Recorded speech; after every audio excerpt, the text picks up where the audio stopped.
Ella eligió su orgullo y perdió a su hijo para siempre. Ella se llamaba Clara en los papeles, pero en su barrio nadie la mencionaba por su nombre. La llamaban la señora del reloj. Había una manera en que cruzaba el umbral de su casa, mascando palabras como si midiera cada sílaba con la precisión de un cronómetro. La casa era impecable. Los muebles tenían esa severidad que confunde sobriedad con frialdad. Su vida había sido una sucesión de decisiones calculadas. Estudios, trabajo, matrimonios convenientes, decisiones públicas que la colocaron en una cima donde poca gente podía alcanzarla, y menos aún cuestionarla. En un cajón, bajo los documentos importantes, guardaba un reloj de bolsillo, antiguo, con la esfera ligeramente desgastada, un guardapolvo de cuero que olía a historias. Era el reloj que su propio padre le había regalado cuando ella era joven, un símbolo de herencia, disciplina y expectativas. Nadie tocaba ese reloj salvo ella. Era un talismán que marcaba su tiempo, sus victorias, sus límites. Lo llevaba a las reuniones, porque no solo medía segundos, le recordaba la autoridad que había construido. Su hijo, Andrés, dejó de obedecer las marcas de ese tiempo. No fue un gesto violento al principio, fue una suma de desencuentros. Él quería vivir de otra manera, redujo su ritmo, eligió una profesión menos prestigiosa, amó a alguien que no vivía según las reglas del círculo social de Clara. En público, ella corregía, amablemente, pero con esas frases que son cuchillos envueltos en papel fino. En privado, sus reproches eran más filosos. Le hablaba del legado como quien dicta un testamento antes de morir. Le exigía demostraciones de lealtad y respeto, que eran en realidad modos de control. La pelea que rompió todo fue en apariencia trivial. Ocurrió durante una cena familiar en la que Clara, sintiéndose humillada por una decisión íntima de Andrés, lo llamó ante todos ingrato y desagradecido. Sus palabras no permitieron réplica. Cerró la puerta de la conversación con una frase que retumbó más allá de la mesa. Si así vas a vivir, no quiero ser parte de esa vida. Andrés, herido, se marchó con la sensación de que su madre lo había condenado no por un error, sino por ser él mismo. Se fue sin pelear, pero con la firme decisión de no volver a someterse a un juicio que destruyera su identidad. A partir de ese día, el hogar de Clara ganó en orden y perdió en latidos. Los cumpleaños siguieron poniendo velas, pero el hueco de su hijo era una sombra que no encendía el panal de risas. Los hermanos intentaron abrir heridas con suavidad.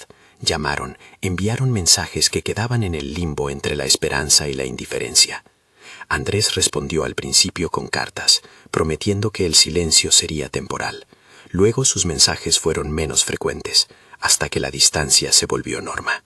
La señora del reloj se consolaba como podía, con imágenes de éxito en los periódicos, con cenas formales, con la idea de que sus principios eran una muralla que la protegía del desorden.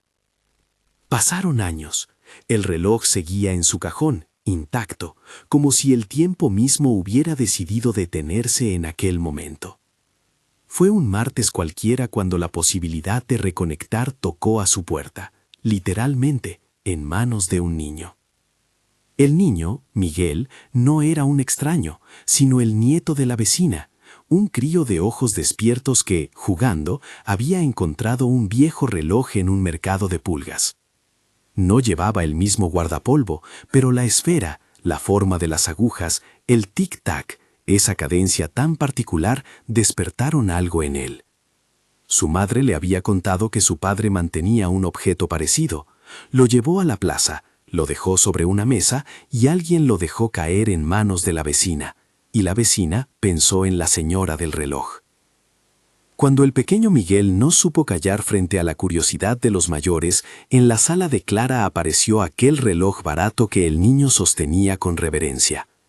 Fue una imagen, dos relojes frente a frente, el original bajo el vidrio de la vitrina, el otro con su cinta descosida, fruto de barrios distintos, tiempos distintos.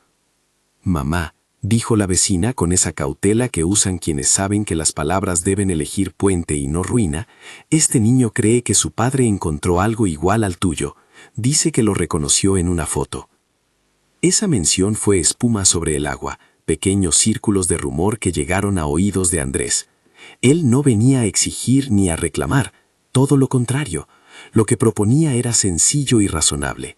Quería un encuentro para presentar a su hijo, para que las generaciones se miraran y descubrieran si quedaban puentes. No pedía restituciones materiales ni títulos, pedía tiempo, compromiso y honestidad. Ofreció, con una serenidad que dolía, acomodar sus horarios para viajar, trabajar menos, darle prioridad a la familia. No hubo un gran discurso, había en su cara el cansancio de quien ha construido una nueva vida con paciencia y la esperanza de que un vínculo pudiera restaurarse con pasos humildes y seguros. Un mediador, su hermana menor, Lucía, organizó la reunión. Lucía conocía el terreno. Había intentado antes, había sido obra de mano blanda entre dos manos rígidas. Preparó una mesa sencilla en el jardín, flores discretas, platos que no pretendían ostentación. Trajo el reloj que el niño había encontrado envuelto en un paño, como si fuera una ofrenda trivial. Cuando Andrés llegó, llevaba a Miguel del brazo. El niño miraba la casa con curiosidad, con esa mezcla de temor y esperanza que poseen quienes no saben si el hogar será abrazo o muralla. Andrés se acercó, y en ese acercarse no pidió permiso, ofreció una condición razonable, que en sus palabras sonó casi como una caricia. No quiero que vuelvas a sentir que debes escoger entre mi felicidad y quién soy. Te propongo comenzar con encuentros cortos, una llamada a la semana, que puedas venir cuando quieras, y que, si hay que hablar de lo que pasó, lo hagamos con calma. Dame tiempo y te daré constancia. Era casi una negociación de dos almas que se habían perdido. Honestidad, tiempo, prioridad. Clara lo miró como quien calcula el riesgo y el beneficio. Su orgullo no era un monstruo irracional. Se alimentaba de razones. El miedo a que algo que había costado tanto se deshilachara por decisiones impulsivas. La sensación de que, si cedía hoy, todos los acuerdos que había impuesto podrían desmoronarse. Había también un hilo menos noble, la idea de que volver atrás equivalía a admitir que había estado equivocada públicamente. Admitir un error era para ella poner en juego el crédito ante una comunidad que siempre la había respetado por su firmeza. La conversación se volvió una prueba en la que las palabras tenían el peso de la historia. Andrés habló con calma, con imágenes de su hijo en el parque, con anécdotas de pequeñas conquistas. Lucía miraba a su madre con súplica. Miguel, sin entender todo, sacó el relojito de su bolsillo y lo puso en la palma de la mano de Clara, como si fuera una ofrenda de paz hecha por un niño. «Mamá», dijo Andrés, «esto es lo que quiero, que mi hijo te abra la mano, no que nuestras heridas determinen sus vacaciones». Y entonces ocurrió la escena que sellaría el destino. Clara sostuvo el reloj del niño. Lo percibió como una réplica que, en su mente, deslegitimaba a su custodio. Si el legado podía aparecer fuera de su control, si su autoridad no era incuestionable, ¿qué quedaba? Se le dibujó la oportunidad de reafirmar su trono, pero esa oportunidad exigía algo que su orgullo no estaba dispuesto a conceder: admitir que había fallado, pedir perdón con voz quebrada, inclinarse ante algo tan simple como la humanidad de su hijo. Sus palabras no fueron un cataclismo de insultos ni un grito teatral, fueron frías, medidas, definitorias. Dijo: «No puedo apoyar lo que has elegido, no quiero ser ejemplo de lo que apruebas. Si tu vida va por ese camino, no seré cómplice». Fue la frase que todos recuerdan, porque no necesitó más adjetivos para cerrar el telón. En vez de extender la mano, la apartó. En vez de decir «ven», dijo «vete». Con un gesto calculado dejó el reloj del niño sobre la mesa y se retiró a la casa. No cerró la puerta con violencia, la dejó caer con la indiferencia de quien cree que el silencio es un arma más letal que la ira. El gesto fue consciente. No hubo arrepentimiento en el segundo que siguió. La mirada de Andrés no buscó la réplica ni la respuesta. Comprendió que la madre no ofrecía un obstáculo circunstancial, sino una barrera identitaria. Se despidió sin estridencias y se marchó con Miguel, con el reloj en la mochila y con la certeza dolorosa de que la herida no tenía curita. A partir de ahí, todo tomó la gravedad de lo irreversible. Andrés se mudó con el niño a otro país. No hubo reconciliaciones a medias. No hubo mensajes que atenuaran la distancia. Envió fotos de cumpleaños. Dejó que la tecnología hiciera lo que la voz no quería: mostrar a su hijo creciendo feliz. Clara las miró, por un tiempo, como quien observa el paisaje desde una cumbre. Lejos, bello y ajeno. Años más tarde, la conexión que antes se sostenía en pequeñas cosas cotidianas se extinguió. Con el tiempo, las llamadas se espaciaron hasta borrarse. Los intentos de mediación no encontraron asiento, porque Clara ya no creía necesario negociar. Su orgullo había impuesto una línea. La casa de la señora del reloj envejeció sin el rumor de pasos que habrían sido del hijo y del nieto. Los cumpleaños fueron celebraciones perfectamente orquestadas, con banquetes, con invitados que aplaudían logros empresariales y con discursos que recordaban el pasado con distancia académica. Pero la mesa nunca tuvo la mano de Andrés, que en otras ocasiones había sido la primera en servir un plato a quien llegaba tarde. En las fotos oficiales, Clara sonreía con dignidad. En las fotos familiares que llegaban por redes, Andrés y Miguel posaban con una calma que no pedía permiso a la aprobación de nadie. Con los años, el reloj de bolsillo que guardaba en el cajón empezó a simbolizar la paradoja de su vida. Un objeto atravesado por el tiempo y detenido por su propia determinación. En las noches, cuando las luces se apagaban y la casa quedaba en silencio, el tic-tac imaginario de aquel reloj resonaba con preguntas que no pedían debate. ¿Qué ha costado mi firmeza? ¿Cuánto vacío deja una ausencia que se vuelve costumbre? Algunos días Clara tocaba el borde del cajón y sentía un pinchazo. No era exactamente culpa. Era más bien la constatación de que algo esencial había sido extirpado y que la poda no volvería a brotar. No tuvo, sin embargo, el tipo de arrepentimiento que pide perdón en voz alta. Tuvo la clase de justificación que se alimenta de lógica. Hice lo que creí correcto. El final que desplegó la historia no fue dramático en la forma pública. No hubo escena de dolor en una sala con luces y lágrimas de telenovela. Fue más bien la gradual desaparición de una presencia. La ausencia convertida en paisaje. Miguel creció sin la abuela que jamás le abrió la puerta.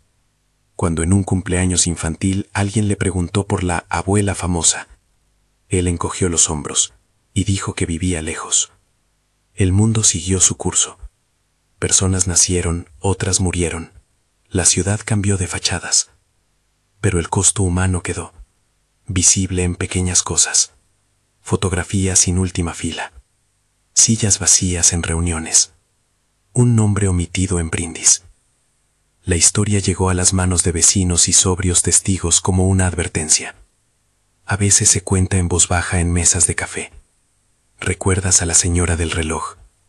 Antes era un elogio. Ahora es una advertencia. La moraleja, sin moralina, es que el orgullo no es solamente un sentimiento. Es una opción. Y como tal, tiene un precio real.